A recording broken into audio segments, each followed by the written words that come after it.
ਮਾਇਆ ਮੰਦਰ ਛੋੜ ਚਲਿਓ, ਮਾਇਆ ਮੰਦਰ ਛੋੜ ਚਲਿਓ। ਆਈ ਤਲਬ ਗੋਪਾਲ ਰਾਏ ਕੀ, ਆਈ ਤਲਬ ਗੋਪਾਲ ਰਾਏ ਕੀ। ਮਾਇਆ ਮੰਦਰ ਛੋੜ ਚਲਿਓ, ਮਾਇਆ ਮੰਦਰ ਛੋੜ ਚਲਿਓ। ਕਹਿਤ ਕਬੀਰ ਸੁਨੋ ਰੇ ਸੰਤੋ, ਕਹਿਤ ਕਬੀਰ ਸੁਨੋ ਰੇ ਸੰਤੋ।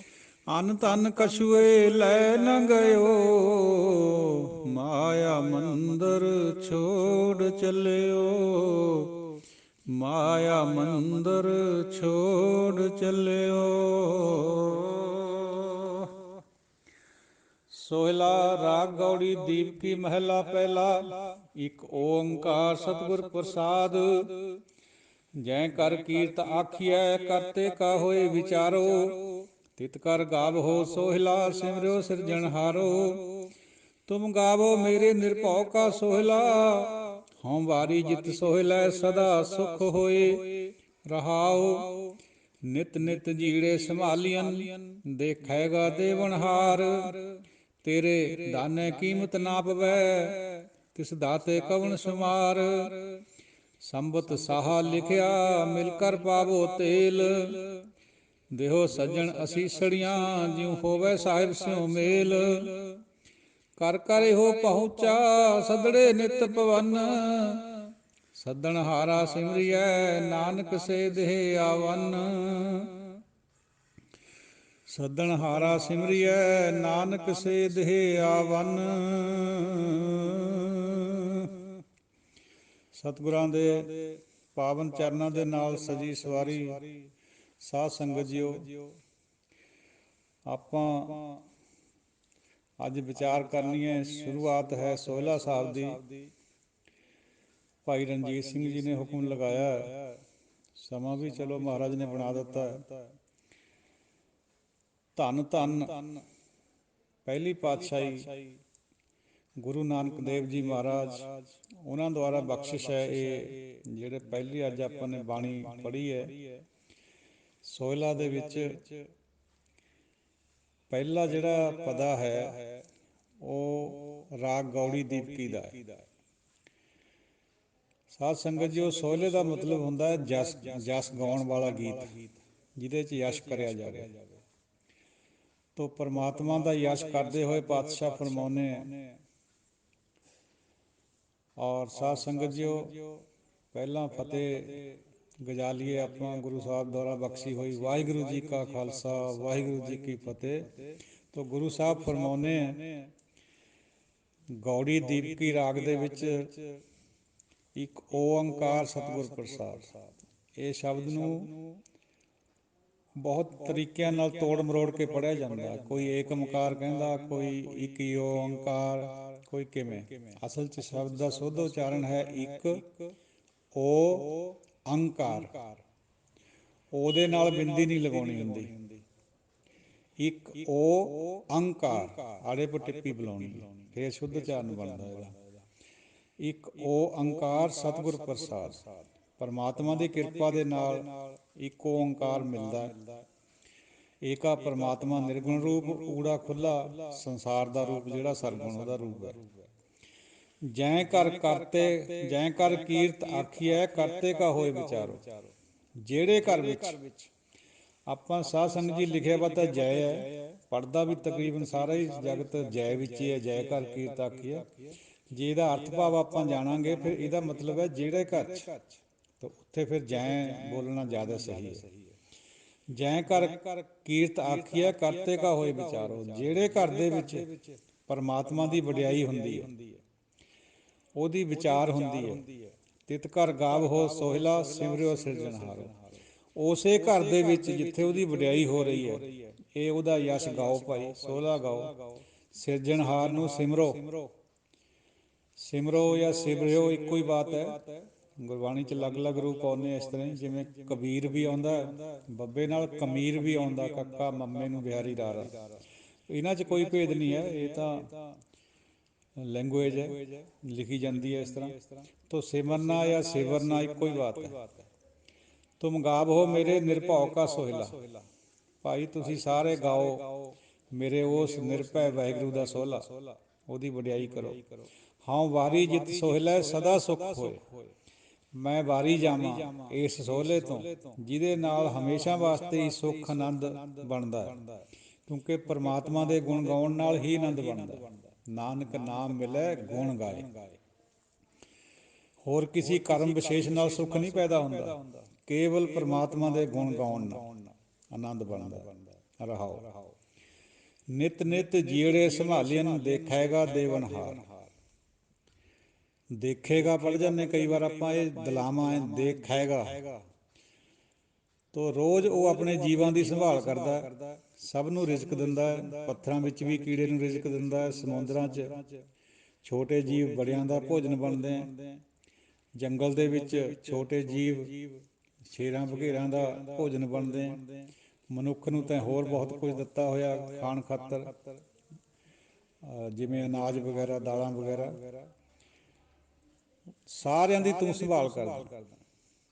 ਉਹ ਉਹਨਾਂ ਸਭ ਨੂੰ ਤੂੰ ਦੇਖ ਰਿਹਾ, ਤੇਰੀ ਨਿਗਾਹ ਦੇ ਵਿੱਚ ਹੈ ਉਹ ਸਾਰੇ। ਸਾਧ ਸੰਗਤ ਜੀਓ, ਖਬਰਸਾਰ ਰੱਖਦਾ ਉਹ ਸਾਰਿਆਂ ਦੀ। ਉਹਨੂੰ ਪਤਾ ਹੈ ਇਕੱਲੇ ਇਕੱਲੇ ਜੀਵ ਬਾਰੇ। ਬੇਸ਼ੱਕ ਅਸੀਂ ਸਮਝੀਏ ਵੀ ਸਾਨੂੰ ਕੋਈ ਦੇਖਦਾ ਨਹੀਂ, ਉਹ ਹਰ ਵਕਤ ਸਾਡੇ ਉੱਤੇ ਨਿਗਾਹ ਰੱਖ ਰਿਹਾ। ਤੇਰੇ ਦਾਨੇ ਕੀਮਤ ਨਾ ਪਵੈ। ਵੀ ਉਹ ਹਰ ਵਕਤ ਸਾਨੂੰ ਦੇਖਦਾ। ਇਹਦੀ ਇੱਕ ਮਿਸਾਲ, ਕੋਈ ਮਹਾਤਮਾ ਬੈਠਾ ਸੀ ਆਪਣੀ ਭਗਤੀ ਦੇ ਵਿੱਚ ਲੀਨ, ਕੋਈ ਬੰਦਾ ਚਲਾ ਗਿਆ ਉੱਥੇ, ਕਹਿੰਦਾ ਜੀ ਅੱਜ ਮਹਾਤਮਾ ਜੀ ਇਕੱਲੇ ਜੀ ਬੈਠੇ ਹੈ। ਮਹਾਤਮਾ ਕਹਿੰਦੇ ਨਾ ਭਾਈ ਅਸੀਂ ਦੋ ਜਣੇ ਹਾਂ। ਕਹਿੰਦਾ ਜੀ ਇਕੱਲੇ ਆ ਤੁਸੀਂ? ਮੈਨੂੰ ਤਾਂ ਇਕੱਲੇ ਦਿਖਦੇ ਆ। ਉਹ ਕਹਿੰਦੇ ਨਹੀਂ ਭਾਈ ਅਸੀਂ ਦੋ ਹਾਂ। ਕਹਿੰਦਾ ਜੀ ਦੂਆ ਨਹੀਂ, ਤੁਸੀਂ ਗਲਤ ਬੋਲਦੇ। ਕਹਿੰਦੇ ਨਹੀਂ ਭਾਈ ਅਸੀਂ ਦੋ ਹਾਂ। ਫਿਰ ਦੱਸੋ ਮੈਨੂੰ, ਮੈਨੂੰ ਤਾਂ ਦਿਖਦਾ ਨਹੀਂ। ਕਹਿੰਦੇ ਭਾਈ ਇੱਕ ਮੇਰਾ ਵਾਹਿਗੁਰੂ ਮੇਰੇ ਨਾਲ ਹੈ, ਉਹ ਹਰ ਵਕਤ ਮੇਰੇ ਅੰਦਰ ਹੈ।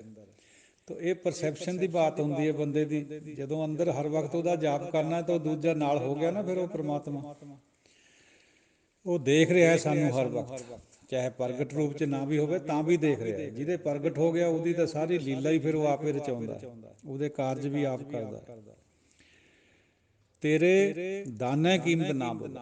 ਹੇ ਬੰਦਿਆ, ਤੇਰੇ ਤੋਂ ਉਹਦੇ ਦਾਨ ਦੀ ਕੀਮਤ ਨਹੀਂ ਪੈ ਸਕਦੀ, ਕਿਉਂਕਿ ਉਹ ਤਾਂ ਪਤਾ ਹੀ ਨਹੀਂ ਕਿੰਨਾ ਸਾਨੂੰ ਗਿਣਤੀਆਂ ਮਿਣਤੀਆਂ ਤੋਂ ਬਾਹਰ ਦੇ ਰਿਹਾ ਸਾਰਾ ਕੁਝ, ਸਾਰੇ ਸੰਸਾਰ ਨੂੰ। ਤਿਸ ਦਾਤੇ ਕਵਣ ਸ਼ਮਾਰ, ਉਹਦੀਆਂ ਕੋਈ ਗਿਣਤੀਆਂ ਮਿਣਤੀਆਂ ਨਹੀਂ ਹੈ, ਇੰਨਾ ਕੁਝ ਦੇ ਰਿਹਾ। ਬੰਦੇ ਤੇਰੇ ਤੋਂ ਉਹਦੇ ਦਾਨ ਦੀ ਕੀਮਤ ਨਹੀਂ ਪੈ ਸਕਦੀ। ਸੰਬਤ ਸਾਹਾ ਲਿਖਿਆ ਮਿਲ ਕਰ ਪਾਵੋ ਤੇਲ। ਸੰਮਤ ਜਿਵੇਂ ਦੇਸੀ ਮਹੀਨੇ ਨੂੰ ਕਹਿੰਦੇ ਹਾਂ ਆਪਾਂ, ਉਹਨੂੰ ਸਾਲ ਕਹਿ ਦਿੰਦੇ ਹਾਂ, ਈਸਵੀ। ਤੋ ਸੰਬਤ ਸਾਹਾ, ਸਾਹਾ ਹੁੰਦਾ ਜਿਸ ਦਿਨ ਵਿਆਹ ਹੋਣਾ ਹੁੰਦਾ, ਉਹਦੀ ਡੇਟ ਮਿਥੀ ਵੀ ਹੁੰਦੀ ਹੈ, ਉਹਨੂੰ ਸਾਹਾ ਕਿਹਾ ਜਾਂਦਾ। ਵੀ ਸਾਹਾ ਕਢਵਾਓ ਪੰਡਿਤ ਤੋਂ ਭਾਈ, ਅੱਗੇ ਕਰਦੇ ਹੁੰਦੇ ਸੀ ਲੋਕ। ਸੰਬਤ ਸਾਹਾ ਲਿਖਿਆ ਮਿਲ ਕਰ ਪਾਵੋ ਤੇਲ।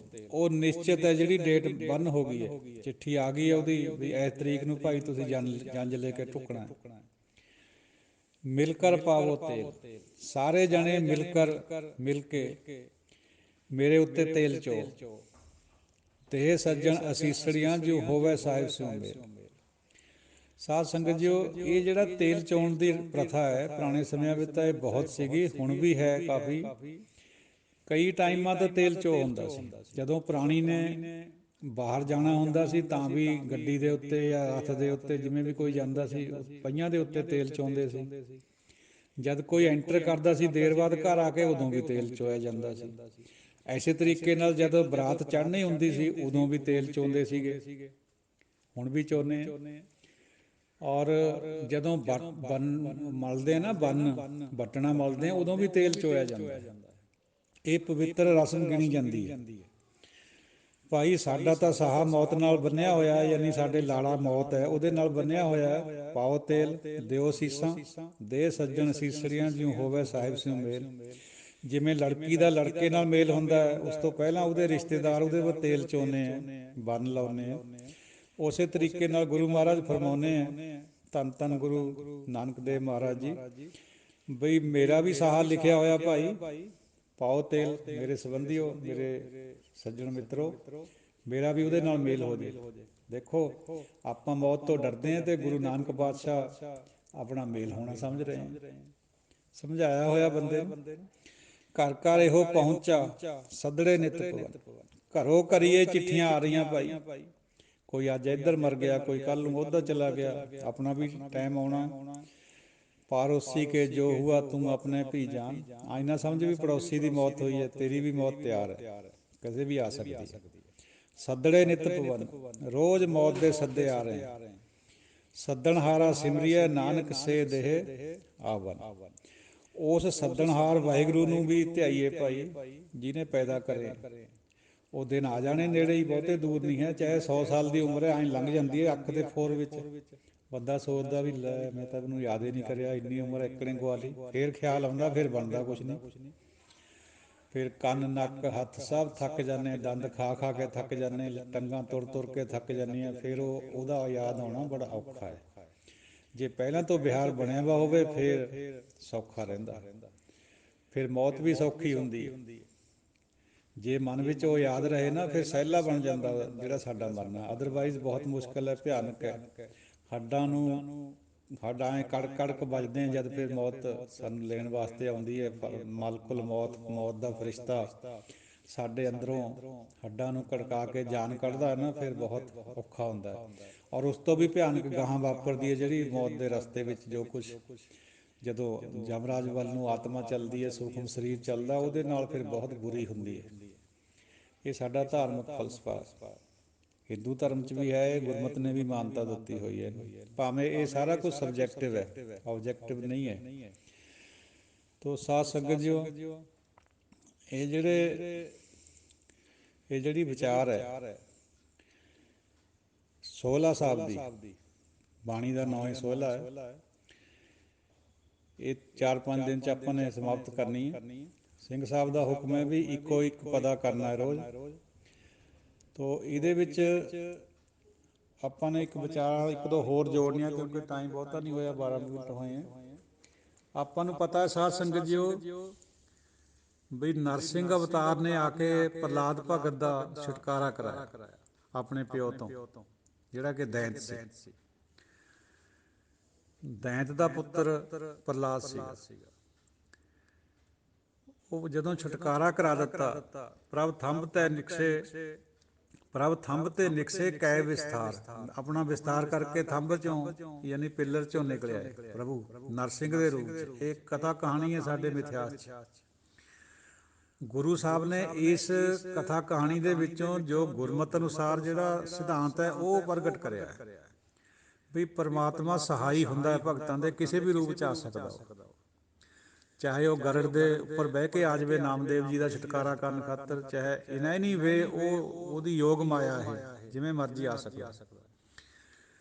ਜੇ ਆਪਾਂ ਮਿਥਿਹਾਸ ਨੂੰ ਦੇਖੀਏ, ਜਿਵੇਂ ਇਹ ਸਾਖੀ ਲਿਖੀ ਹੋਈ ਹੈ ਨਾ ਹਿੰਦੂ ਗ੍ਰੰਥਾਂ 'ਚ, ਤਾਂ ਬਹੁਤ ਹੈਰਾਨੀ ਹੋਊਗੀ। ਆਪ ਜੀ ਨੂੰ ਮੈਂ ਸਾਂਝੀ ਕਰਦਾ ਥੋੜ੍ਹੀ ਜਿਹੀ।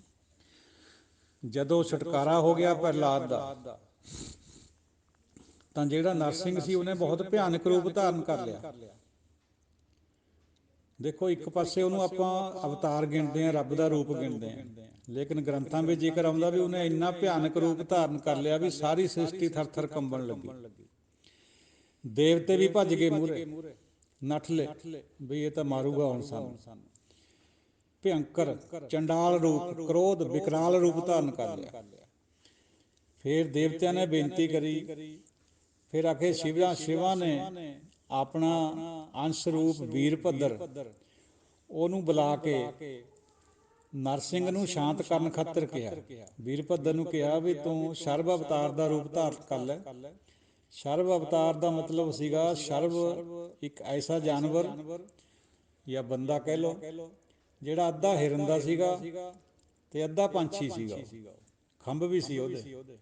ਉਹ ਸ਼ਰਭ ਅਵਤਾਰ ਨੇ ਆ ਕੇ ਨਰਸਿੰਘ ਅਵਤਾਰ ਨੂੰ, ਜਿਹਨੂੰ ਆਪਾਂ ਭਗਵਾਨ ਵੀ ਕਹਿੰਦੇ ਹਾਂ, ਜਾਣਿਓ ਇਸ ਗੱਲ ਨੂੰ ਵੀ ਇਹ ਅਵਤਾਰ ਭਗਵਾਨ ਸੀ ਜਾਂ ਨਹੀਂ ਸੀ। ਇਸ ਗੱਲ ਸਾਖੀ ਨੂੰ, ਭਗਵਾਨ ਤਾਂ ਰੱਬ ਤੋਂ ਬਿਨਾਂ ਕੋਈ ਹੋ ਹੀ ਨਹੀਂ ਸਕਦਾ। ਫਿਰ ਆਪਣੇ ਖੰਭਾਂ ਦੇ ਵਿੱਚ ਲਪੇਟ ਲਿਆ ਨਰਸਿੰਘ ਅਵਤਾਰ ਨੂੰ, ਰੱਬ ਨੂੰ, ਸੋ ਕਾਲਡ ਰੱਬ ਨੂੰ, ਲੈ ਕੇ ਉੜ ਪਿਆ ਉੱਪਰ ਨੂੰ। ਔਰ ਨਰਸਿੰਘ ਨੇ ਥੋੜ੍ਹੀ ਬਹੁਤਾ ਵਿਰੋਧ ਵੀ ਕਰਿਆ, ਲੇਕਿਨ ਉਹਨੇ ਚੁੰਝਾਂ ਮਾਰ ਮਾਰ ਕੇ ਨਰਸਿੰਘ ਨੂੰ ਬੇਹਾਲ ਕਰ ਦਿੱਤਾ। ਅਖੀਰ ਨੂੰ ਫਿਰ ਨਰਸਿੰਘ ਅਵਤਾਰ ਨੇ ਮਾਫੀ ਮੰਗੀ ਸਰਬ ਅਵਤਾਰ ਤੋਂ, ਤਾਂ ਉਹਦਾ ਖਲਾਸੀ ਹੋਈ, ਤਾਂ ਉਹਦਾ ਛੁਟਕਾਰਾ ਹੋਇਆ। ਇੱਕ ਪਾਸੇ ਪ੍ਰਹਲਾਦ ਭਗਤ ਨੂੰ ਉਹ ਛੁਡਾ ਰਿਹਾ, ਦੂਜੇ ਪਾਸੇ ਉਹਦਾ ਆਪਣਾ ਛੁਟਕਾਰਾ ਸਰਬ ਅਵਤਾਰ ਕਰ ਰਿਹਾ। ਹੁਣ ਇਹ ਸਾਖੀਆਂ ਜਿਹੜੀਆਂ ਆਪਾਂ ਅਸਲ 'ਚ ਜੁੜੇ ਹੋਏ ਸਾਖੀਆਂ ਦੇ ਨਾਲ ਹੈ। ਸਿੱਖ ਇਤਿਹਾਸ ਵਿੱਚ ਵੀ ਇੱਕਣੇ ਆਪਾਂ ਕਰਦੇ ਹਾਂ। ਸਾਖੀ ਸਿੱਖਿਆ ਦੇਣ ਖਾਤਰ ਹੁੰਦੀ ਹੈ, ਨਾ ਕਿ ਹੂ ਬਹੂ ਮੰਨਣ ਖਾਤਰ ਹੁੰਦੀ ਹੈ। ਸਾਧ ਸੰਗਤ ਜੀਓ, ਸਾਖੀ ਦੇ ਵਿੱਚੋਂ ਗਿਆਨ ਲੈਣਾ ਹੁੰਦਾ। ਗੁਰੂ ਸਾਹਿਬ ਨੇ ਵਾਰ-ਵਾਰ ਜ਼ਿਕਰ ਕਰਿਆ, ਪ੍ਰਹਲਾਦ ਭਗਤ ਦੀ ਨਾਮ ਦੀ ਵਡਿਆਈ ਖਾਤਰ ਇਹਨੂੰ ਲਿਆ ਹੋਇਆ, ਨਾ ਕਿ ਬਾਕੀ ਦੀ ਜਿਹੜੀ ਸਾਖੀ ਹੈ ਉਸ ਤਰ੍ਹਾਂ ਲਿਆ ਹੋਇਆ। ਅਸੀਂ ਉਹਦੇ ਨਾਲ ਜੁੜ ਜਾਂਦੇ ਹਾਂ, ਐਕਣ ਦੀ ਗੱਲ ਨਹੀਂ ਹੈ। ਦੇਖੋ, ਦੈਂਤ ਪੁੱਤ ਕਰਮ ਧਰਮ ਕਿਛ ਸੰਜਮ ਨਾ ਪੜੈ, ਕੁਛ ਨਹੀਂ ਸੀ ਜਾਣਦਾ ਉਹ ਦੈਂਤ ਪੁੱਤ ਯਾਨੀ ਪ੍ਰਹਲਾਦ। ਕੋਈ ਕਰਮ ਧਰਮ ਨਹੀਂ ਕਰਿਆ ਉਹਨੇ, ਕੋਈ ਸੰਜਮ ਨਹੀਂ ਕਰਿਆ। ਜਿੱਕਣ ਆਪਾਂ ਸੰਜਮ ਕਰਦੇ ਹਾਂ ਵੀ ਆਹ ਰੋਟੀ ਖਾਣੀ ਹੈ, ਆਹ ਚੀਜ਼ ਖਾਣੀ ਹੈ, ਆਹ ਨਹੀਂ ਖਾਣੀ ਹੈ, ਆਹ ਵਰਤੋਂ ਕਰਨੀ ਹੈ, ਆਹ ਨਹੀਂ ਕਰਨੀ ਹੈ, ਉਹ ਇਸ ਤਰ੍ਹਾਂ ਦਾ ਸੰਜਮ, ਇਸ ਤਰ੍ਹਾਂ ਜਪ ਕਰਨਾ, ਇਕਣਾ ਨਹੀਂ ਕਰਨਾ, ਇਕਣਾ ਪੂਜਾ ਕਰਨੀ ਹੈ, ਇਕਣ ਨਹੀਂ ਕਰਨੀ ਹੈ, ਉਸ ਤਰ੍ਹਾਂ ਦਾ ਉਹਨੇ ਕੁਛ ਨਹੀਂ ਸੀ ਕਰਿਆ। ਦੂਜੇ ਭਾਉ ਨੂੰ ਉਹ ਜਾਣਦਾ ਹੀ ਨਹੀਂ ਸੀਗਾ। ਇੱਕੋ ਹੀ ਨਾਮ ਪੜ੍ਹਿਆ ਸੀ, ਇੱਕ ਦੇ ਉੱਪਰ ਉਹਦੀ ਟੇਕ ਸੀਗਾ, ਉਹਦਾ ਆਧਾਰ ਹੋ ਗਿਆ। ਗੱਲ ਇੰਨੀ ਓ ਹੈ ਸਿਰਫ ਕਹਿਣ ਦੀ ਪਾਤਸ਼ਾਹ ਦੀ। ਔਰ ਕਬੀਰ ਜੀ ਨੇ ਵੀ ਇਹਨਾਂ ਦਾ ਲਿਖਿਆ, ਜ਼ਿਕਰ ਕਰਿਆ ਪ੍ਰਹਲਾਦ ਦਾ, ਬਈ ਸਿਰਫ ਪਰਮਾਤਮਾ ਨੇ ਉਹਦਾ ਛੁਟਕਾਰਾ ਕਰਤਾ, ਉਹ ਇੱਕ ਨਾਲ ਜੁੜਿਆ ਵਾ ਸੀ। ਇਸ ਕਰਕੇ ਇੰਨੀ ਓ ਗੱਲ ਆਪਾਂ ਨੇ ਲੈਣੀ ਹੈ, ਮੰਨਣੀ ਹੈ। ਬਾਕੀ ਜਿਹੜੀ ਸਾਖੀ ਹੈ ਉਹਦੇ ਮਗਰ ਨਹੀਂ ਜਾਣਾ, ਫਿਰ ਤਾਂ ਬਹੁਤ ਅਡੰਬਰ ਖੜਾ ਹੋ ਜਾਊਗਾ। ਔਰ ਸਾਡਾ ਗੁਰਬਾਣੀ ਤੋਂ ਵਿਸ਼ਵਾਸ ਉੱਠਣ ਤੱਕ ਜਾਊਗਾ। ਇਹੀ ਜਿਹੀ ਸਾਖੀਆਂ ਨੇ ਇਹ। ਇਕਣੇ ਸਾਧ ਸੰਗਤ ਜੀ, ਅਜਾਮਲ ਦੀ ਸਾਖੀ ਵੀ ਆਉਂਦੀ ਹੈ। ਗੁਰਬਾਣੀ ਨੇ ਮਾਨਤਾ ਦਿੱਤੀ ਹੈ ਅਜਾਮਲ ਨੂੰ ਵੀ, ਅੰਤ ਕਾਲ ਉਹਦਾ ਉਧਾਰ ਹੋ ਗਿਆ। ਹਾਲਾਂਕਿ ਉਹ ਬੇਵਿਚਾਰੀ ਸੀਗਾ, ਸਾਰੀ ਉਮਰ ਉਹਨੇ ਕੁਕਰਮ ਕਰੇ ਸੀ। ਆਪਾਂ ਇੰਨੀਓ ਗੱਲ ਲੈਣੀ ਹੈ, ਇੰਨੀਓ ਆਉਂਦੀ ਹੈ ਬਾਣੀ 'ਚ। ਜੇ ਆਪਾਂ ਇਹਦੀ ਸਾਖੀ ਦੇ ਮਗਰ ਜਾਈਏ ਤਾਂ ਉਹ ਤਾਂ ਮਿਸਲੀਡਿੰਗ ਹੈ ਬਹੁਤ। ਉਹਦੇ 'ਚ ਇਹ ਲਿਖਿਆ ਹੋਇਆ ਵੀ ਉਸ ਤੋਂ ਬਾਅਦ ਅਜਾਮਲ ਫਿਰ ਗੰਗਾ 'ਤੇ ਚਲਾ ਗਿਆ ਭਗਤੀ ਕਰਨ ਖਾਤਰ। ਗੰਗਾ ਨੂੰ ਕਿਉਂਕਿ ਉਹ ਦੇਵੀ ਸਮਝਦੇ, ਉਹਨਾਂ ਨੇ ਆਪਣੇ ਐਂਗਲ ਤੋਂ ਲਿਖੀਆਂ ਹੋਈਆਂ ਇਹ ਬਾਤਾਂ ਸਾਰੀਆਂ। ਉੱਥੇ ਕਈ ਸਾਲ ਉਹਨੇ ਫਿਰ ਤਪੱਸਿਆ ਕਰੀ, ਤਾਂ ਉਹਦਾ ਆਧਾਰ ਹੋਇਆ। ਗੁਰਮਤਿ ਵਿੱਚ ਇਸ ਤਰ੍ਹਾਂ ਨਹੀਂ ਹੈ, ਗੁਰਮਤਿ ਦਾ ਐਂਗਲ ਹੋਰ ਹੈ। ਗੁਰਮਤਿ ਕਿਸੇ ਵੀ ਸਾਖੀ ਦੇ ਵਿੱਚੋਂ ਜੋ ਚੀਜ਼ ਇੱਕ ਦੇ ਪਰਥਾਏ ਹੈ ਉਹ ਕੱਢ ਲੈਂਦੀ ਹੈ ਵਿੱਚੋਂ, ਬਾਕੀ ਛੱਡ ਦਿੰਦੀ ਹੈ। ਜਿਵੇਂ ਦਾਣਾ ਕੱਢਿਆ ਜਾਂਦਾ ਨਾ ਫੋਕ ਵਿੱਚੋਂ, ਕਣਕ ਨੂੰ ਆਪਾਂ ਗਾਹੁੰਦੇ, ਉਹਦੇ 'ਚੋਂ ਦਾਣਾ ਕੱਢ ਲੈਂਦੇ, ਸਿੱਟੇ ਨੂੰ ਬਾਕੀ ਨੂੰ ਤੂੜੀ ਦੇ ਰੂਪ 'ਚ ਛੱਡ ਦਿੰਦੇ। ਬਿਲਕੁਲ ਗੁਰਬਾਣੀਕਾਰਾਂ ਨੇ ਜਿਹੜਾ ਤੱਤ ਹੈ ਉਹ ਪਕੜਿਆ ਹੋਇਆ। ਕਿਸੇ ਵੀ ਸਾਖੀ ਦੇ ਵਿੱਚੋਂ ਜਿਹੜੀ ਗੱਲ ਗੁਰਮਤਿ ਅਨੁਸਾਰ ਯਾਨੀ ਇੱਕ ਦੇ ਨਾਲ ਜੁੜਦੀ ਹੈ, ਉਹ ਲਈ ਹੋਈ ਹੈ, ਹੋਰ ਨਹੀਂ। ਐਸੇ ਤਰੀਕੇ ਨਾਲ ਰਾਜੇ ਜਨਕ ਦੀ ਸਾਖੀ ਵੀ ਹੈ। ਉਹ ਆਪਾਂ ਤਾਂ ਸਿਰਫ ਇਹ ਸਮਝਦੇ ਹਾਂ, ਕਿਉਂਕਿ ਗੁਰਬਾਣੀ ਭਾਈ ਗੁਰਦਾਸ ਜੀ ਨੇ ਵੀ ਲਿਖਿਆ ਵੀ ਰਾਜਾ ਜਨਕ ਮਾਇਆ ਵਿੱਚ ਉਦਾਸੀ ਸੀਗਾ, ਗੁਰਮੁਖ ਮਾਇਆ ਵਿੱਚ ਉਦਾਸੀ। ਬਸ ਇੰਨੀ ਗੱਲ ਆਪਾਂ ਨੂੰ ਕਬੂਲ ਹੈ। ਲੇਕਿਨ ਜੇ ਇਹਦੀ ਸਾਖੀ ਦੇ ਮਗਰ ਜਾਈਏ ਤਾਂ ਬਹੁਤ ਮਿਸਲੀਡਿੰਗ ਹੈ। ਆਖੇ ਜੀ ਰਾਜੇ ਜਨਕ ਤੋਂ ਕੁਛ ਇੱਕ ਦੋ ਵਿਘਨ ਹੋਏ ਸੀਗੇ, ਉਹਨੂੰ ਫਿਰ ਸੂਰਜ ਮਾਰਗ ਥਈ ਨਹੀਂ ਜਾਣਾ ਪਿਆ, ਲੋਕਾਂ ਵਰਗਾ ਰਸਤਾ ਜਿਹੜਾ ਚੰਦਰ ਮਾਰਗ ਉਹਦੇ ਥਈ ਜਾਣਾ ਪਿਆ, ਜਿਹਦੇ ਵਿੱਚ ਨਰਕ ਵੀ ਆਉਂਦਾ। ਹਾਲਾਂਕਿ ਗੁਰਬਾਣੀ ਦਾ ਇਹ ਫਰਮਾਨ ਹੈ ਵੀ ਜਿਹੜਾ ਸੰਤ ਲੋਕ ਹੈ, ਬ੍ਰਹਮ ਗਿਆਨੀ ਲੋਕ ਹੈ, ਉਹਨਾਂ ਦਾ ਜਿਉਂਦੇ ਜੀ ਛੁਟਕਾਰਾ ਹੋਇਆ ਵਾ ਹੁੰਦਾ। ਕਿਸੇ ਮਾਰਗ 'ਚ ਨੂੰ ਨਹੀਂ ਜਾਂਦੇ ਇਹੋ ਜਿਹੇ 'ਚ ਨੂੰ, ਉਹ ਜਿੱਥੇ ਨਰਕ ਹੋਵੇ। ਆ ਕੇ ਨਰਕ ਦੇ ਵਿੱਚ ਫਿਰ ਪੁਕਾਰ ਸੁਣੀ ਪਾਪੀਆਂ ਦੀ, ਬਹੁਤ ਮਨ ਡੋਲ ਗਿਆ, ਮਨ ਪਸੀਜ ਗਿਆ ਜਨਕ ਦਾ, ਵੀ ਇਹਨਾਂ ਨੂੰ ਕਾਹਤੇ ਤਕਲੀਫ ਹੋ ਰਹੀ ਹੈ। ਉੱਥੇ ਹੀ ਬੈਠ ਗਿਆ ਕਿ ਉਹ, ਇਹ ਸਾਖੀ ਹੈ। ਉੱਥੇ ਬੈਠਿਆ, ਫਿਰ ਧਰਮਰਾਜ ਦੀ ਕਚਹਿਰੀ ਦੇ ਵਿੱਚ ਧਰਮਰਾਜ ਦੀ ਕੁਰਸੀ ਡੋਲੀ ਵੀ ਇੱਕ ਸੰਤ ਲੋਕ ਨਰਕਾਂ ਦੇ ਵਿੱਚ ਬੈਠਾ। ਧਰਮਰਾਜ ਆਪ ਚੱਲ ਕੇ ਆਇਆ ਵੀ ਮਹਾਰਾਜ ਤੁਸੀਂ ਇੱਥੇ ਤਾਂ ਹੈ ਨਹੀਂ, ਤੁਹਾਡਾ ਤੁਸੀਂ ਤਾਂ ਅੱਗੇ ਜਾਣਾ ਸੀ। ਉਹ ਕਹਿੰਦਾ ਵੀ ਮੈਨੂੰ ਨਹੀਂ ਪਤਾ ਮੈਂ ਕਿੱਥੇ ਜਾਣਾ, ਪਰ ਇਹਨਾਂ ਦੀ ਛੁਟਕਾਰਾ ਕਰੋ, ਇਹ ਜਿਹੜੇ ਉਰੇ ਪਾਪੀ ਤੁਸੀਂ ਬੰਦ ਕਰੇ ਵੇ ਨਰਕਾਂ ਦੇ ਵਿੱਚ। ਧਰਮਰਾਜ ਕਹਿੰਦਾ ਵੀ ਨਹੀਂ, ਮੈਨੂੰ ਤਾਂ ਹੁਕਮ ਹੈ ਮਹਾਰਾਜ ਦੇ ਵੱਲੋਂ, ਮੈਂ ਤਾਂ ਜੋ ਹੁਕਮ ਹੈ ਉਹਦੇ ਵਿੱਚ ਇਹਨਾਂ ਨੂੰ ਸਜ਼ਾ ਲਾਈ ਹੈ, ਇਹਨਾਂ ਨੇ ਗਲਤ ਕੰਮ ਕਰੇ ਹੋਏ ਸੀ। ਤੋ ਰਾਜਾ ਜਨਕ ਅੜ ਗਿਆ ਕਿ ਮੈਨੂੰ ਨਹੀਂ ਪਤਾ, ਇਹਨਾਂ ਦਾ ਛੁਟਕਾਰਾ ਕਰੋ, ਨਹੀਂ ਮੈਂ ਵੀ ਇੱਥੇ ਬੈਠਾ। ਅਖੀਰ ਨੂੰ ਫਿਰ ਧਰਮਰਾਜ ਨੇ ਸੋਚ ਕੇ ਕਿਹਾ ਵੀ ਚੰਗਾ ਜੀ, ਮੇਰੇ ਕੋਲ ਇੱਕ ਪ੍ਰੋਵੀਜ਼ਨ ਹੈ ਵੀ ਜੇ ਕੋਈ ਸੰਤ ਭਗਤ ਆਪਣੇ ਕਮਾਏ ਹੋਏ ਨਾਮ ਵਿੱਚੋਂ ਕੋਈ ਕਿਣਕਾ ਦਵੇ ਤਾਂ ਉਹਦੇ ਇੱਕ ਕਿਣਕੇ ਦੇ ਤਹਿਤ ਵੀ ਇਹਨਾਂ ਨੂੰ ਛੱਡਿਆ ਜਾ ਸਕਦਾ। ਕਹਿੰਦਾ ਫਿਰ ਲੈ ਲਓ, ਭਾਵੇਂ ਸਾਰਾ ਲੈ ਲਓ ਮੇਰਾ ਨਾਮ, ਇਹਨਾਂ ਨੂੰ ਛੱਡੋ। ਔਰ ਉਹਨਾਂ ਦੀ ਖਲਾਸੀ ਕਰਾਈ। ਹੁਣ ਇਹ ਸਾਖੀਆਂ ਦੇ ਮਗਰ ਨਹੀਂ ਜਾਣਾ ਆਪਾਂ ਨੇ, ਸਿਰਫ ਨਾਮ ਦੀ ਵਡਿਆਈ ਹੈ ਜਿਹੜੀ ਉਹ ਲੈਣੀ ਹੈ, ਉਹ ਗੁਰਬਾਣੀ ਵਿੱਚ ਉਹ ਪ੍ਰਵਾਨ ਹੈ। ਰਾਜੇ ਜਨਕ ਤੋਂ ਗਲਤੀ ਹੋਈ ਵੀ ਸੀ ਜਾਂ ਨਹੀਂ ਹੋਈ ਵੀ ਸੀ, ਉਹਦਾ ਮਗਰ ਨਹੀਂ ਜਾਣਾ।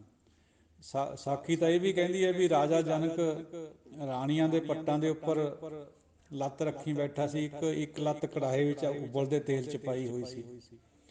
ਸੁਖਦੇਵ ਜੀ ਗਏ ਉਹਨੂੰ ਤੋਂ ਕੁਛ ਸਿੱਖਣ ਖਾਤਰ, ਨਾਮ ਲੈਣ ਖਾਤਰ, ਅੱਗੇ ਦੇਖ ਕੇ ਵੀ ਇਹਦੇ ਤਾਂ ਠੀਕ ਨਹੀਂ ਹੈ ਕੰਮ, ਉਹ ਵਾਪਸ ਮੁੜ ਆਇਆ ਸੀ। ਉਹਦੇ ਬਜ਼ੁਰਗ ਨੇ ਫੇਰ ਭੇਜਿਆ ਵੀ ਜਾ ਉਹੀ ਹੈ ਅਸਲੀ, ਇਹ ਸਾਖੀ ਹੈ। ਫਿਰ ਉਹ ਗਿਆ ਦੁਬਾਰੇ।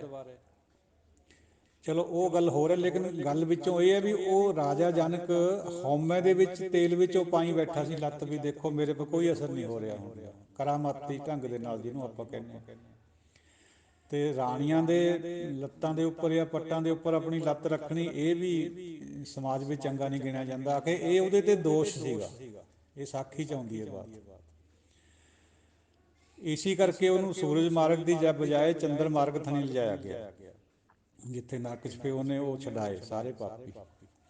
ਆਪਾਂ ਨੂੰ ਸਿਰਫ ਸਰੋਕਾਰ ਹੈ ਵੀ ਅਜਾਮਲ ਪਾਪੀ ਹੁੰਦੇ ਹੋਏ ਉਹਦਾ ਆਧਾਰ ਹੋਇਆ, ਰਾਜੇ ਜਨਕ ਦਾ ਵੀ ਆਧਾਰ ਹੋਇਆ, ਉਹਨੂੰ ਤਾਂ ਆਪਾਂ ਸੰਤ ਹੀ ਮੰਨਦੇ ਹਾਂ, ਗੁਰਬਾਣੀ ਵੀ ਸੰਤ ਮੰਨਦੀ ਹੈ ਉਹਨੂੰ, ਗੁਰਮੁਖ ਮੰਨਦੀ ਹੈ, ਸਾਖੀਆਂ ਜੋ ਮਰਜ਼ੀ ਹੋਣ। ਔਰ ਪ੍ਰਹਲਾਦ ਦਾ ਵੀ ਆਧਾਰ ਹੋਇਆ। ਨਰਸਿੰਘ ਦੇ ਨਾਲ ਕਿਆ ਬੀਤੀ ਬਾਅਦ ਵਿੱਚ, ਉਹ ਉਸ ਗੱਲ ਵੱਲ ਆਪਾਂ ਨਹੀਂ ਜਾਣਾ। ਫਿਰ ਆਪਣਾ ਵਿਸ਼ਵਾਸ ਉੱਠ ਜੂਗਾ ਵੀ ਨਰਸਿੰਘ ਨਾਲੇ ਤਾਂ ਰੱਬ ਦਾ ਰੂਪ ਹੈ, ਨਾਲੇ ਉਹਨੇ ਫਿਰ ਹੱਲਾ ਗੁੱਲਾ ਮਚਾਇਆ ਸ਼ਿਵ ਜੀ ਨੂੰ, ਇੱਕ ਦੇਵਤੇ ਨੂੰ, ਪਰਮਾਤਮਾ ਖਾਤਰ ਆਉਣਾ ਪਿਆ ਹੇਠਾਂ, ਪੰਛੀ ਰੂਪ ਅਵਤਾਰ, ਸਰਬ ਅਵਤਾਰ ਬਣ ਕੇ, ਫਿਰ ਚੁੰਝਾ ਮਾਰ ਕੇ ਉਹਨੂੰ ਸ਼ਾਂਤ ਕਰਿਆ। ਇਹ ਇੱਧਰ ਨਹੀਂ ਜਾਣਾ ਬਿਲਕੁਲ ਵੀ। ਸਾਧ ਸੰਗਤ ਜੀ, ਬਾਰ ਬਾਰ ਬੇਨਤੀ ਹੈ ਵੀ ਇਹ ਸਾਖੀਆਂ ਜਿਹੜੀਆਂ ਇਹ ਆਪਣੇ ਵਾਸਤੇ ਮਿਸਲੀਡਿੰਗ ਹੋ ਸਕਦੀਆਂ, ਭਟਕ ਜਾਵਾਂਗੇ ਆਪਾਂ ਇਸ ਤਰ੍ਹਾਂ ਜੇ ਇਹਨਾਂ ਨੂੰ ਸੁਣਾਂਗੇ ਕਰਾਂਗੇ। ਦਾਸਰੇ ਨੇ ਇਸ ਕਰਕੇ ਕਰੀ ਹੈ ਵੀ ਗੁਰਬਾਣੀ ਦੇ ਥੋਟ ਦੀ ਸਮਝ ਆ ਜਾਏ। ਅਸੀਂ ਸਿਰਫ ਦਾਣੇ ਥਾਈ ਸਰੋਕਾਰ ਹੈ ਸਾਨੂੰ ਅਨਾਜ ਦੇ, ਜਿਹੜਾ ਫੋਕ ਹੈ, ਤੂੜੀ ਹੈ, ਉਹਦੇ ਥਾਈ ਨਹੀਂ ਮਤਲਬ ਹੁੰਦਾ। ਨਾਮ ਵਿੱਚ ਇੰਨੀ ਸ਼ਕਤੀ ਹੈ ਵੀ ਨਾਮ ਦਾ ਇੱਕ ਕਿਣਕਾ ਵੀ ਕਿਸੇ ਦਾ ਛੁਟਕਾਰਾ ਕਰ ਸਕਦਾ। ਹਉਮੈ ਟੁੱਟ ਕੇ ਬਣਨਾ, ਉਹ ਕਿਣਕਾ ਜਿਹੜਾ ਆਉਣਾ, ਹਉਮੈ ਇੱਕ ਪਲ ਖਾਤਰ ਟੁੱਟੂਗੀ ਤਾਂ ਅੰਦਰੋਂ ਬਸ ਉਹ ਜਿਹੜਾ ਨਾਮ ਹੈ ਤਾਂ ਅੰਦਰ ਆਉਣਾ। ਜੇ ਹਉਮੈ ਨਾ ਟੁੱਟੀ ਨਹੀਂ ਉਹਨੇ ਆਉਣਾ। ਫਿਰ ਬੁੱਧੀ ਇਹ ਵੀ ਸੋਚਦੀ ਹੈ ਵੀ ਇੱਕ ਸਕਿੰਟ ਖਾਤਰ ਜੇ ਇੱਕਣ ਕਿਵੇਂ ਆਧਾਰ ਹੋ ਜਾਊਗਾ, ਹੋ ਜਾਂਦਾ ਭਾਈ। ਉਹ ਸਕਿੰਟ ਬਣਨਾ ਹੀ ਉਦੋਂ ਆ ਜਦੋਂ ਹਉਮੈ ਟੁੱਟਣੀ। ਜੇ ਟੁੱਟ ਗਈ ਇੱਕ ਵਾਰ, ਸਦਾ ਵਾਸਤੇ ਟੁੱਟ ਗਈ। ਫਿਰ ਉਦੋਂ ਸਮਝ ਆ ਜਾਂਦੀ ਹੈ ਬੰਦੇ ਨੂੰ, ਜਿਉਂ ਜਿਉਂ ਹੋਰ ਨਾਮ ਜਪੂਗਾ ਹੋਰ ਉਹ ਹਲਕੀ ਹੁੰਦੀ ਚਲੇ ਜਾਂਦੀ ਹੈ, ਘਟਦੀ ਚਲੇ ਜਾਂਦੀ ਹੈ। ਤੋ ਇਹ ਵਿਚਾਰ ਆਪ ਜੀ ਨਾਲ ਸਾਂਝੀ ਕਰੀਏ। ਦਾਸ ਨੇ ਵਿਚਾਰ, ਬੋਲੀ ਤਾਂ ਦਾਸ ਦੀ ਆਪਣੀ ਹੈ, ਲੇਕਿਨ ਵਿਚਾਰ ਤਾਂ ਗੁਰਬਾਣੀ ਤੋਂ ਬਣੇ ਹੋਏ ਨੇ। ਇਸ ਕਰਕੇ ਬਾਣੀ ਦੀ ਵਿਚਾਰ ਨੂੰ ਆਪਾਂ ਮੰਨਣਾ ਚਾਹੀਦਾ। ਜਿਹੜੀ ਦਾਸਰੇ ਦੀ ਕੋਈ ਗੱਲ ਹੈ ਉਹ ਵਾਪਸ ਕਰ ਦਿਓ, ਦਾਸਰੇ ਦੀ ਝੋਲੀ ਪਾ ਦਿਓ, ਕਿਉਂਕਿ ਬੰਦਾ ਪਰਫੈਕਟ ਨਹੀਂ ਕਦੇ ਵੀ ਹੁੰਦਾ। ਬੋਲਣ ਵਿੱਚ ਹੀ ਕੁਛ ਨਾ ਕੁਛ ਇੱਧਰ ਉੱਧਰ ਗੱਲ ਹੋ ਜਾਇਆ ਕਰਦੀ ਹੈ। ਇਸ ਕਰਕੇ ਆਪ ਜੀ ਬਖਸ਼ਣਹਾਰ ਹੈ। ਸੰਗਤ, ਗੁਰੂ ਹਮੇਸ਼ਾ ਹੀ ਬਖਸ਼ਣਹਾਰ ਹੈ। ਅਸੀਂ ਪਲ ਪਲ ਗਲਤੀਆਂ ਕਰਦੇ ਜਾਂਦੇ ਹਾਂ, ਉਹ ਬਖਸ਼ਦਾ ਚਲਿਆ ਜਾਂਦਾ ਹੈ। ਕਿੰਨਾ ਕੁਛ ਕਰਦੇ ਹਾਂ ਸਵੇਰ ਤੇ ਸ਼ਾਮ ਤਾਈਂ, ਆਪਾਂ ਸਭ ਨੂੰ ਪਤਾ ਹੈ। ਬੇਸ਼ੱਕ ਲੁਕਾਉਂਦੇ ਹੋਈਏ, ਪਰ ਪਤਾ ਤਾਂ ਹੈ ਨਾ ਵੀ ਆਪਾਂ ਕਿਆ ਕਿਆ ਕਰਦੇ ਹਾਂ। ਇਸ ਕਰਕੇ ਉਹ ਬਖਸ਼ਣਹਾਰ ਹੈ, ਬਖਸ਼ ਦਿੰਦਾ। ਪਰਦਾ ਢੱਕਦਾ ਉਹ, ਆਪਣੇ ਸੇਵਕ ਦਾ ਤਾਂ ਸਪੈਸ਼ਲੀ ਪਰਦਾ ਢੱਕਦਾ, ਉਹਦੀ ਰੱਖਿਆ ਵੀ ਕਰਦਾ, ਉਹਨੂੰ ਨਾਮ ਵੀ ਜਪਾਉਂਦਾ ਹੈ। ਸਾਰੀ ਸੁਪਰੀਮੇਸੀ ਪਰਮਾਤਮਾ ਦੀ ਹੈ। ਜੇ ਅਵਤਾਰਾਂ ਦੀ ਬਾਤ ਕਰੀਏ, ਕੱਛ ਰੂਪ 'ਚ, ਮੱਛ ਰੂਪ 'ਚ ਆਉਂਦੇ ਹਾਂ, ਜੇ ਉਹਨਾਂ ਦੀਆਂ ਸਾਖੀਆਂ ਮਗਰ ਜਾਈਏ ਤਾਂ ਗੁਰਮਤਿ ਤੋਂ ਆਪਾਂ ਬਹੁਤ ਦੂਰ ਪਾਸੇ ਹਟ ਜਾਂਗੇ। ਉਸ ਤਰ੍ਹਾਂ ਦੀ ਕੋਈ ਗੱਲ ਗੁਰਮਤਿ ਨੇ ਪ੍ਰਵਾਨ ਨਹੀਂ ਕਰੀ ਹੋਈ। ਸਾਡੇ ਭਰਾ ਮੰਨਦੇ ਉਹਨਾਂ ਨੂੰ, ਮੁਬਾਰਕ ਹੈ, ਅਸੀਂ ਸਤਿਕਾਰ ਕਰਦੇ ਹਾਂ ਉਹਨਾਂ ਦਾ, ਕਰੋ। ਪਰ ਜੋ ਸਾਨੂੰ ਗੁਰਮਤਿ ਦੀ ਫਲਸਫੀ ਦਿੱਤੀ ਹੈ 35 ਮਹਾਂਪੁਰਸ਼ਾਂ ਨੇ, ਅਸੀਂ ਉਹਦੇ ਮਗਰ ਚੱਲਣਾ। ਤੋ ਸਾਧ ਸੰਗਤ ਜੀ, ਫਿਰ ਦਾਸਰਾ ਦੁਬਾਰਾ ਖਿਮਾ ਦਾ ਜਾਚਕ ਹੁੰਦੇ ਹੋਏ ਮੰਗ ਤੁਹਾਤੋਂ ਉਮੀਦ ਕਰਦਾ ਹੈ, ਤਵੱਕੋ ਕਰਦਾ ਵੀ ਅਸੀਸਾਂ ਵੀ ਜ਼ਰੂਰ ਦੇ ਦਿਓ। ਜਿਹੜੀ ਬਾਤ ਘਰ ਦੀ ਹੈ, ਸੋਹਲੇ ਦੇ ਵਿੱਚ ਤਿਤ ਘਰ ਗਾਵੋ ਸੋਹਿਲਾ। ਸਾਧ ਸੰਗਤ ਜੀ, ਉਹ ਮੇਨ ਤਾਂ ਬਾਤ ਹੈਗੀ ਹੈ ਸਤਸੰਗਤ ਦੀ। ਜਿੱਥੇ ਸਤਸੰਗੀ ਬੈਠ ਕੇ ਰੱਬ ਨੂੰ ਯਾਦ ਕਰਦੇ ਹਾਂ, ਉਹਦੇ ਗੁਣ ਗਾਉਂਦੇ ਹਾਂ, ਉਹਨੂੰ ਸਤਸੰਗਤ ਕਿਹਾ ਜਾਂਦਾ। ਉਹੀ ਅਸੀਸਾਂ ਦਿੰਦੇ। ਅਤੇ ਦੂਜੀ ਸਤਸੰਗਤ ਬਣਦੀ ਹੈ ਆਪਣੇ ਹਿਰਦੇ 'ਚ। ਪੰਚ ਸਖੀ ਮਿਲ ਮੰਗਲ ਗਾਇਆ, ਅਨਹਦ ਬਾਣੀ ਨਾਦ ਬਜਾਇਆ। ਉਹ ਸੰਤਾਂ ਦੇ ਹਿੱਸੇ 'ਚ ਆਉਂਦੀ ਹੈ। ਆ ਜਿਹੜੀ ਬਾਹਰੀ ਸੰਗਤ ਹੈ, ਨਾਦ ਇਹਦੇ 'ਚ ਵੀ ਵੱਜਦਾ ਹੈ। ਗੁਰਬਾਣੀ ਜਿਹੜਾ ਗਾਉਂਦੇ ਆ ਉਹ ਨਾਦ ਹੁੰਦਾ ਹੈ। ਇਹ ਵੀ ਇਹਦੇ ਇਸ ਵਿੱਚ ਵੀ ਵੱਜਦਾ ਹੈ, ਲੇਕਿਨ ਅੰਦਰ ਜਿਹੜਾ ਉਹ ਵੱਜਦਾ ਹੈ ਇੰਡੀਵਿਜੂਅਲੀ ਤੌਰ 'ਤੇ, ਉਹ ਕਿਵੇਂ ਵੱਜਦਾ ਹੈ। ਜਿਹੜੇ ਸਾਡੇ ਪੰਜੇ ਗਿਆਨ ਇੰਦਰੇ ਹੈ, ਉਹਨਾਂ ਨੂੰ ਸਖੀਆਂ ਕਿਹਾ ਗਿਆ, ਬਾਗਣੀਆਂ ਵੀ ਕਿਹਾ ਗਿਆ, ਹੋਰ ਵੀ ਕਈ ਨਾਵਾਂ ਨਾਲ ਪੁਕਾਰਿਆ ਗਿਆ, ਸੰਤ ਜਨ ਵੀ ਕਿਹਾ ਗਿਆ ਇਹਨਾਂ ਪੰਜਾਂ ਨੂੰ। ਹਾਲਾਂਕਿ ਇਹ ਬੁਰੇ ਵੀ ਬਹੁਤ ਹੈ, ਚਲੋ ਇਹ ਅਲੱਗ ਬਾਤ ਹੈ। ਤੋ ਪੰਚ ਸਖੀ ਮਿਲ ਮੰਗਲ ਗਾਇਆ। ਜਦੋਂ ਕਿਸੇ ਦੇ ਅੰਦਰ ਨਾਮ ਪ੍ਰਗਟ ਹੁੰਦਾ ਹੈ ਤਾਂ ਇਹ ਜਿਹੜੇ ਪੰਜੇ ਹੈ, ਕਾਮ ਕ੍ਰੋਧ ਲੋਭ ਮੋਹ ਹੰਕਾਰ, ਇਹ ਬਿਲਕੁਲ ਪਰਮਾਤਮਈ ਹੋ ਜਾਂਦੇ ਨੇ। ਇਹਨਾਂ ਦੇ ਵਿੱਚ ਪਰਮਾਤਮਾ ਵਾਲਾ ਨਾਮ ਰਸ ਜਾਂਦਾ ਹੈ। ਫਿਰ ਇਹ ਬੁਰਾਈ ਵੱਲ ਨਹੀਂ ਜਾਂਦੇ, ਇਹ ਵੀ ਚੰਗੇ ਬਣ ਜਾਂਦੇ। ਇਹ ਵੀ ਫਿਰ ਮੰਗਲ ਗਾਉਂਦੇ ਆ ਵੀ ਜਿਹੜੀ ਆਤਮਾ ਹੈ ਉਹਦਾ ਪਰਮਾਤਮਾ ਨਾਲ ਮੇਲ ਬਣਿਆ ਰਹੇ। ਉਹ ਉਦੋਂ ਦੀ ਅਵਸਥਾ ਉਹ ਫਿਰ ਹੋਰ ਹੈ। ਤੋ ਚਲੋ ਮੋਟੇ ਤੌਰ ਪਰ ਜਿਹੜੀ ਸਤਸੰਗਤ ਹੈ ਬਾਹਰ ਆਪਾਂ ਕਰਦੇ ਹਾਂ, ਇਹ ਵੀ ਜਿਹੜੇ ਸੰਗੀ ਆ ਉਹ ਸੀਸਾਂ ਦਿੰਦੇ ਆ। ਬਾਕੀ ਰਹੀ ਗੱਲ ਸੋਹਲੇ ਦੀ, ਸੋਹਲਾ ਸਾਧ ਸੰਗਤ ਜੋ ਜਿਵੇਂ ਉੱਪਰ ਸਭ ਸਾਰੇ ਵਿਦਵਾਨਾਂ ਨੇ ਦੱਸੀ ਹੈ ਗੱਲ ਵੀ ਇਹ ਯਸ਼ ਕਰਨੇ ਦਾ ਇੱਕ ਗੀਤ ਹੈ। ਸੋਹਲਾ ਇਹ ਰਵਾਇਤ ਵੀ ਹੈ, ਜਿਵੇਂ ਭਾਈ ਮਨਜੀਤ ਸਿੰਘ ਜੀ ਨੇ ਕਿਹਾ ਵੀ ਇੱਕ ਤਾਂ ਸੌਣ ਦੇ ਸਮੇਂ, ਇੱਕ ਮਰਨ ਦੇ ਸਮੇਂ ਪੜ੍ਹਿਆ ਜਾਂਦਾ ਹੈ। ਇਹ ਰਵਾਇਤ ਹੈ। ਗੁਰੂ ਸਾਹਿਬ ਨੇ ਵੀ ਸ਼ਾਇਦ ਗੁਰੂ ਗ੍ਰੰਥ ਸਾਹਿਬ ਜੀ ਦੇ ਵਿੱਚ ਸ਼ੁਰੂਆਤ ਵਿੱਚ ਇਸੇ ਕਰਕੇ ਰੱਖੀਆਂ ਬਾਣੀਆਂ। ਰੋਜ਼ ਦੀ ਜਿਹੜੀ ਸਾਡੀ ਨਿੱਤ ਦੀ ਕਾਰ ਹੈ, ਨਿਤਨੇਮ ਹੈ, ਉਹਦੇ ਵਿੱਚ ਸ਼ਾਮਲ ਹੈ।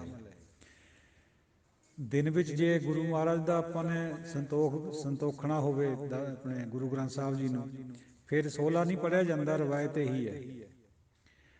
ਸ਼ਾਮ ਦੇ ਟਾਈਮ ਜਦੋਂ ਜਾਂ ਰਾਤ ਦੇ ਟਾਈਮ ਸੁਖ ਆਸਣ ਦੇ ਸਮੇਂ ਸੋਹਲਾ ਪੜ੍ਹਿਆ ਜਾਂਦਾ ਹੈ।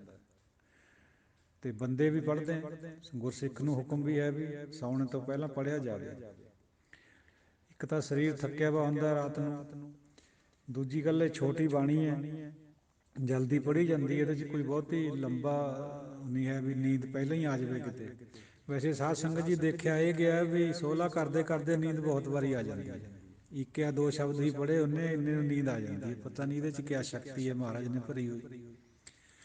ਔਰ ਦੁੱਖ ਦੇ ਸਮੇਂ ਵੀ ਬਹੁਤ ਜ਼ਿਆਦਾ ਲਾਭਕਾਰੀ ਹੁੰਦਾ ਪੜ੍ਹਨਾ। ਦੱਸ ਰਹੇ ਦਾ ਆਪਣਾ ਨਿੱਜੀ ਅਨੁਭਵ ਹੈ ਇਹਦੇ ਵਿੱਚ। ਜਦੋਂ ਪਿੱਛੇ ਜੇ ਕਰੋਨਾ ਵਰਗੀ ਸਿੰਪਟਮ ਪੈਦਾ ਹੋਏ, ਕਾਫੀ ਤਕਲੀਫ 'ਚ ਸੀ ਸਰੀਰ, 2-2 ਵਜੇ ਤੱਕ ਨੀਂਦ ਵੀ ਨਹੀਂ ਸੀ ਆਉਂਦੀ, 3-3 ਵਾਰ ਵੀ ਸੋਹਲਾ ਕਰਿਆ। ਹਾਲਾਂਕਿ ਆਮ ਜਦੋਂ ਰੋਜ਼ ਪੜ੍ਹਦੇ ਹਾਂ ਤਾਂ ਸੋਹਲਾ ਕਰਦੇ ਸਾਰੇ ਹੀ ਜਾਂ ਕਈ ਵਾਰ ਵਿੱਚ ਵੀ ਨੀਂਦ ਆ ਜਾਂਦੀ ਹੈ, ਉਦੋਂ ਫਿਰ 3-3 ਵਾਰ ਵੀ ਕਰਨਾ ਪਿਆ। ਤਾਂ ਚਲੋ ਸੋਹਲੇ ਤੋਂ ਮਤਲਬ ਹੈ ਇਹ ਵੈਸੇ ਵੀ ਤਾਂ ਹੈ ਬਾਅਦ ਵਿੱਚ ਜਿਹੜੀ ਗੁਰਬਾਣੀ ਹੈ ਗੁਰੂ ਗ੍ਰੰਥ ਸਾਹਿਬ ਜੀ ਦੇ ਵਿੱਚ ਬਾਅਦ ਵਿੱਚ ਵੀ ਆਉਂਦੇ ਇਹੀ ਸ਼ਬਦ।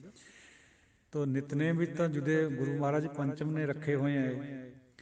ਸੋਹਲੇ ਤੋਂ ਮਤਲਬ ਹੈ ਯਸ਼ ਕਰਨਾ। ਯਸ਼ ਕਦੇ ਵੀ ਕਰ ਲਓ, ਦਿਨ 'ਚ ਕਿਹੜੇ ਆਪਾਂ ਪੜ੍ਹ ਨਹੀਂ ਸਕਦੇ ਬਾਣੀ ਦੇ ਤੌਰ 'ਤੇ ਸੋਹਲੇ ਨੂੰ ਪੜ੍ਹਿਆ ਜਾਂਦਾ, ਪੜ੍ਹਨਾ ਚਾਹੀਦਾ। ਜਦ ਬਾਕੀ ਜਗ੍ਹਾ ਆਉਂਦਾ ਹੈ ਗੁਰੂ ਗ੍ਰੰਥ ਸਾਹਿਬ ਜੀ ਦੇ ਵਿੱਚ, ਉੱਥੇ ਨਹੀਂ ਪੜ੍ਹਦੇ, ਉਹ ਕਿਸੇ ਵੀ ਟਾਈਮ ਆ ਸਕਦਾ।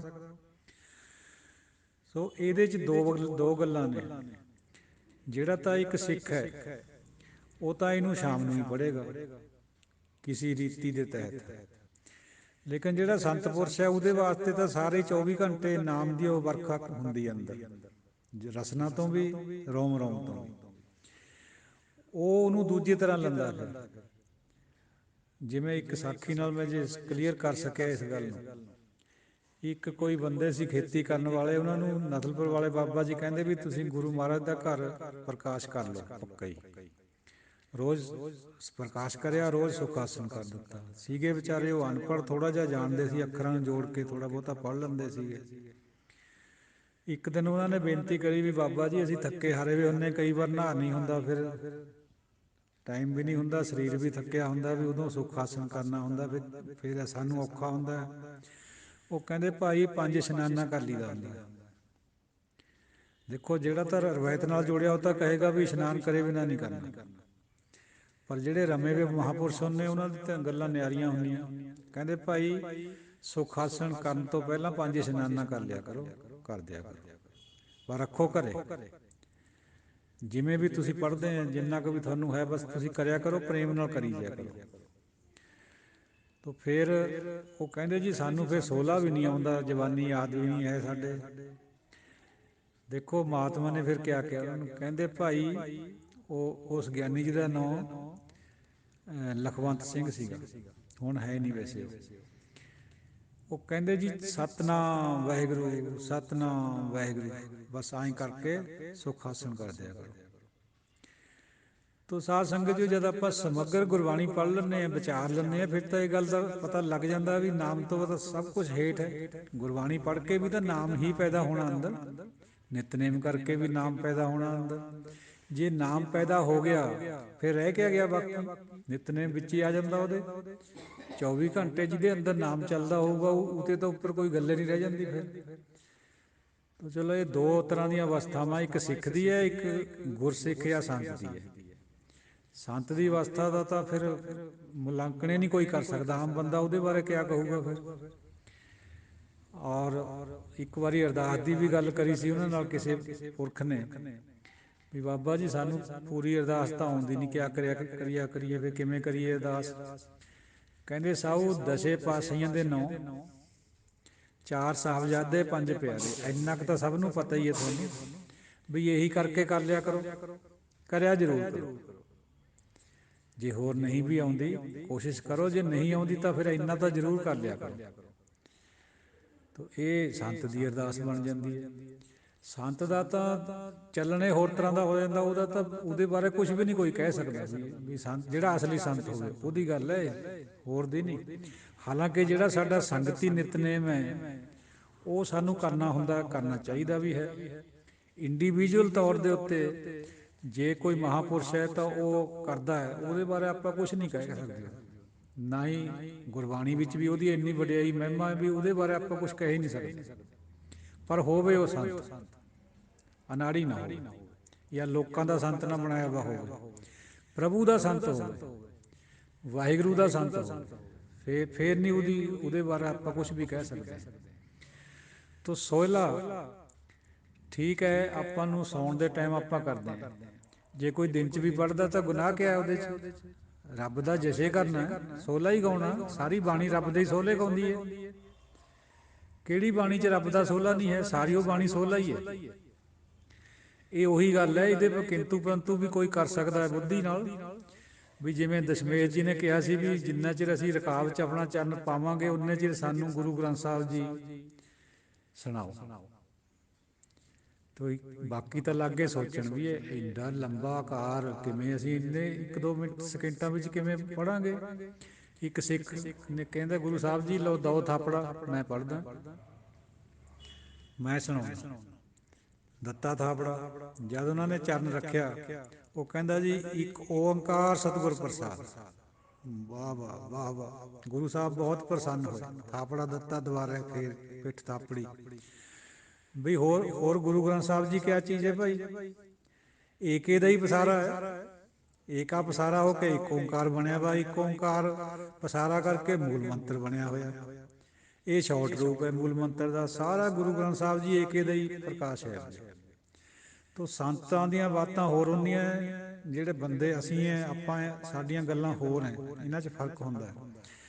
ਤੋ ਜਿਹੜੀਆਂ ਅਸੀਸਾਂ ਦੇਣ ਦੀ ਗੱਲ ਹੈ ਸੰਗਤ ਦੇ ਵਿੱਚ, ਗੁਰਸਿੱਖਾਂ ਵਿੱਚ, ਉਹਦਾ ਆਪਣਾ ਮਹਾਤਮਾ ਹੈ। ਤੇ ਜਿਹੜਾ ਕੋਈ ਸੰਤ ਮਹਾਤਮਾ ਜਿਹਦੇ ਅੰਦਰ ਪੰਜੇ ਜਿਹੜੇ ਹੈਗੇ ਸਖੀਆਂ, ਪੰਜੇ ਕਾਮ ਕ੍ਰੋਧ ਮੰਗਲ ਗਾਉਨੀਆਂ, ਉਹ ਉੱਤੇ ਵੀ ਉੱਚੀ ਗੱਲ ਹੈ। ਉਹ ਸਾਡੇ ਵਾਸ ਦੀ ਗੱਲ ਨਹੀਂ ਹੈ, ਉਹ ਸੰਤਾਂ ਭਗਤਾਂ ਦੀ ਬਾਤ ਹੈ। ਬਾਕੀ ਜਿਹੜਾ ਸੰਬਤ ਦੀ ਗੱਲ ਹੈ, ਸੰਬਤ ਸਾਧ ਸੰਗਤ ਜੀ ਉਹ ਦੇਸੀ ਸਾਲ ਨੂੰ ਕਹਿੰਦੇ ਆ, 57 ਸਾਲ ਦਾ ਫਰਕ ਹੈ ਈਸਵੀ ਦਾ ਤੇ ਉਹਦਾ, ਇਹ ਮੂਹਰੇ ਰਹਿੰਦਾ 57 ਸਾਲ।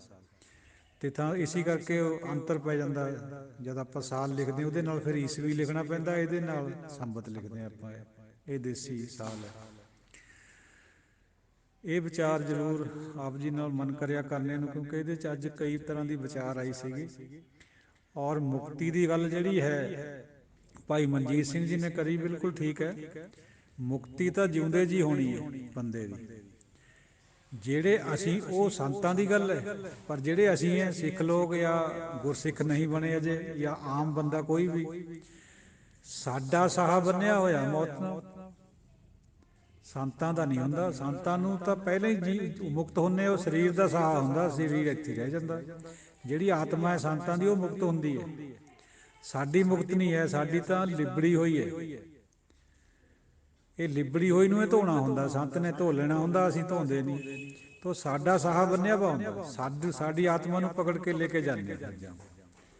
ਸੰਤਾਂ ਦੀ ਤਾਂ ਹੋਰ ਅਵਸਥਾ ਹੈ, ਸਾਡੀ ਹੋਰ ਹੈ। ਸਾਡੀ ਹੇਠਾਂ ਨੀਵੀਂ ਹੈ, ਉਹਨਾਂ ਦੀ ਉੱਚੀ ਅਵਸਥਾ ਹੁੰਦੀ ਹੈ।